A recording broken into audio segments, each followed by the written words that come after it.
It's all a blur now on BBC Two as a new series of The Ozone goes out in the country.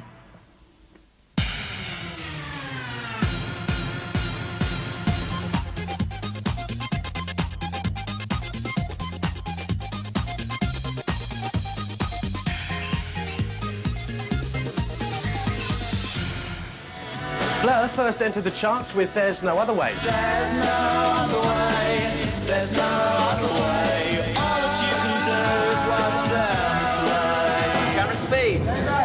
4 years on, the band have released their new album, The Great Escape, which has already delivered the #1 single, Country House. The Ozone gained exclusive access to the making of the video and revealed just what the connection is between Dead Sheep, artist Damon and the new darlings of British pop.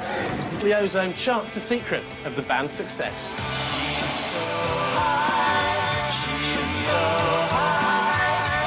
Damon and Graham met at school in Colchester in 1980. 8 years later, Graham met Alex at Goldsmiths College, Dave met Graham, who met Damon, and Blur was born. We were known as an indie band. It was because of a particular sound in like the end of about 1990, I suppose.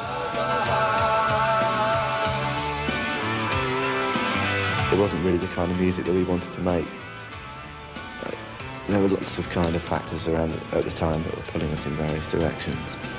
And it was really only our first album, and we hadn't really sorted out in our own minds what we wanted to do. There's no other way. Fed up with faking the scowls, the band were no longer content with the indie tag and had their sights firmly set on defecting to the glitzy world of pop. I think we've always aspired to being a pop band. Bands like Take That made people think of it as quite a nice thing to be pop. Blur released their first album, Leisure, in 1991 and followed it with Modern Life is Rubbish. But after a couple of dodgy gigs, it seemed Blur had fallen from grace with the British music press. But the band hit back in 1994 with a new sound, a new look, and a new album, Park Life. Well, Park Life was really the album that captured the moment. I think that's the qualification for a great album, is for it to be of the time. The road to glory hadn't been easy. Boys and Girls proved to be a crucial step in the right direction. So why did Blur's new sound spell sudden chart success? It's intelligent and it's pop. You're a frustrated actor at heart. Well, I went to drama school, but I wasn't very good. So maybe this is just a way of sort of, you know, relieving a bit of that. Well, Damon's always creating characters. I mean, they're the people he sings about in his songs that are sort of a mixture of him and the people he knows and the people he'd like to know. When success knocked on Blur's door, it knocked big time, and the band won a record 4 Brit Awards. It's good. I mean, it was a wonderful, wonderful night. We felt that we've paid our dues a bit, and you know, it's just up to us to sort of follow up on from that.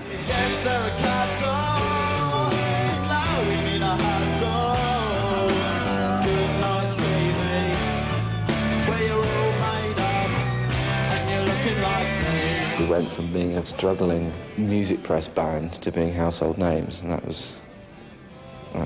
definitely took some doing. Just awards, aren't they? I mean, it obviously does a lot of good. I mean, we became the focus of the tabloids for a while. We've been quite lucky up until then. There hasn't really been interest in us. You've got a bit of a reputation as a party animal, is that true? I'm not really at all. I just get my photo taken.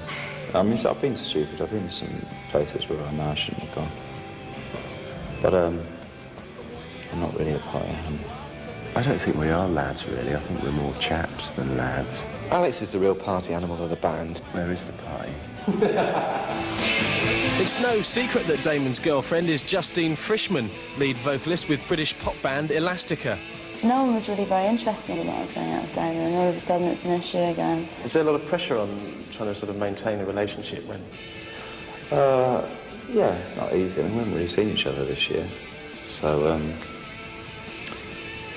it's hard to tell because I haven't seen it. It makes people suspicious, I suppose, about, you know, whether or not you're the genuine musician type or whether you're just a sort of media thing. but it's also a help because it's, you know, it's great for me to have someone to talk to about music who understands.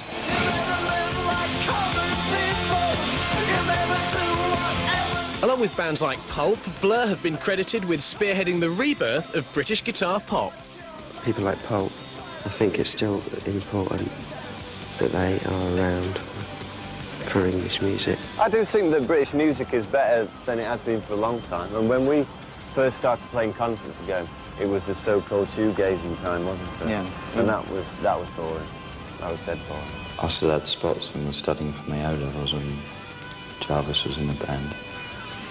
I still got spots actually. The rivalry between Damon and Suede's Brett Anderson was well chronicled, but the war of words between Oasis frontman Liam Gallagher and Blur has gone one step further. If we want to be the biggest band in the world and we're going to do it, and that, don't be jealous of us. We've just got a different way of presenting ourselves. We're the best band of art today on the planet. It's a fact. Liam likes to be more in your face than I do. But I'm hard. Damon did dress up as an Albarn. What was that? I think you'll have to ask him though. No, it was a debt collector. That's what it was. It should have been fatter though, and it wasn't the right mask. It looked a bit too scary and looked more like a monster than a man. In June, Blur filled the Mile End Stadium with 25,000 fans. It was amazing, amazing, amazing. Boys who like boys, and few girls who do boys like their girls, who do girls like their boys. My way should be someone you really love.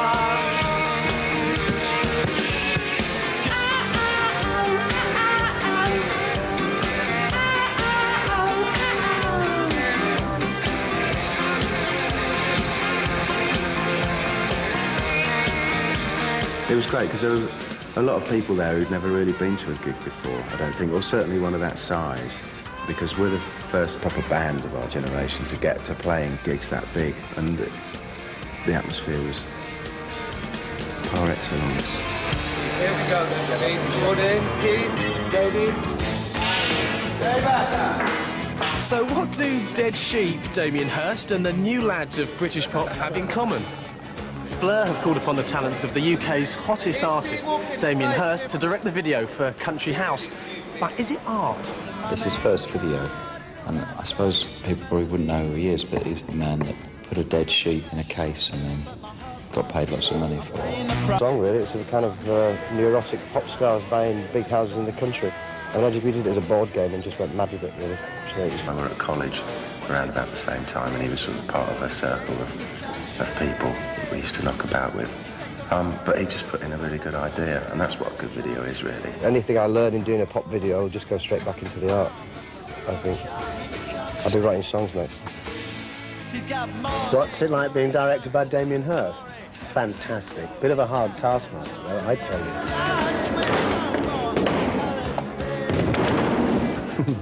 Well, this video's really kind of high art meets low art on page 3 of The Sun in the pub. But it's sort of supposed to be quite silly. I love him, I mean, I like him as friends, I like him as music. My brother and sister love him too, and my mum likes him. Are you a big Blur fan? Massive. Enormous. And I like Oasis as well. Two of Britain's most popular pop groups have begun the biggest chart war in 30 years. Blur and Oasis were at the centre of massive record company hype when they both released their new singles on the same day. I think basically we released a single on the same day because it was either that or a punch-up. No, biggest band in Britain, but not the biggest band in the world. Got a lot more hard work to do. I think you'd have to start becoming a hermit and things like that. I don't want to be a hermit. I'm quite happy picking my nose in taxis. But Damon's got a phenomenal drive. It was quite tough getting ourselves to be the biggest band in the UK. So I'm quite proud of that. It felt pressure. But that was really an inevitable thing. I think if I hadn't, I'd have been something wrong with me. But the album has sold as many as Part Life and it's kind of done as well as that record did. The pressure's definitely there to come up with something as good, if not better. How does The Great Escape differ from Park Life? Well, I give you an overall picture of it being a lot darker, and the characters have definitely succumbed to their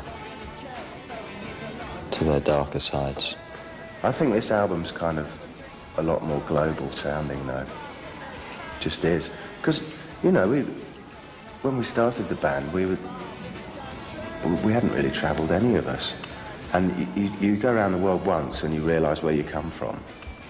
And then if you go around the world a few more times, you start to think about the rest of the world.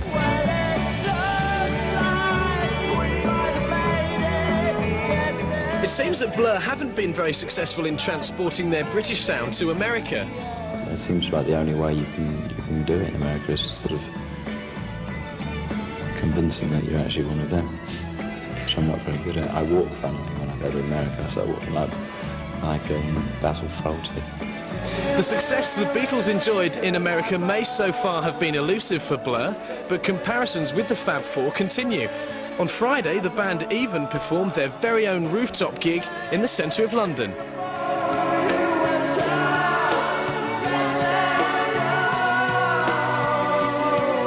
So how are the band enjoying the sweet taste of success? It's affecting our own outlooks and our own lifestyles. I think you just have to be slightly different and slightly better than everything else. It's very easy to sort of get quite self-obsessed when you're a pop person like myself, and you can surround yourself with people who sort of tell you that you're really great and sort of try and explain things to you, you know. You can end up thinking the world completely revolves around you. The more success you have with doing your own thing, the more people leave you alone to get on with doing what you want to do.